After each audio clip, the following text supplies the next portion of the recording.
This is the significant figures homework. Problem 6 from the Perform Indicated Operations section. Now, whenever we do a calculation involving multiplication and division, the first thing we need to do is write down how many sig figs we have in each number. So for the first number, 3.02, we have 3 sig figs. For the next number, 500, we only have 1 sig fig. And for the final number, 0.0023, this one has a decimal point, so remember, come from the left, and you find that you have 2 sig figs.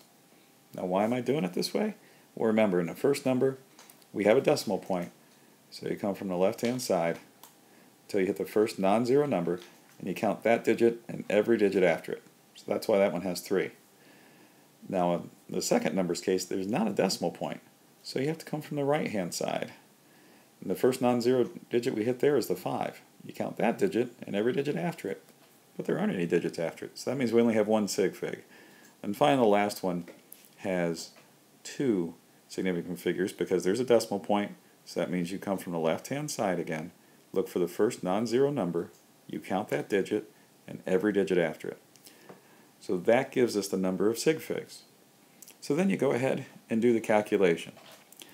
And when I punch this into a calculator, I get that 3.02 times 500 times 0.0023 gives me 3.473.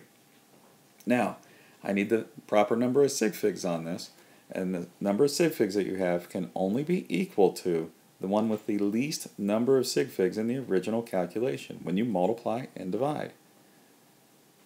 That would be that number right there. So we can only have 1 significant figure. So if I look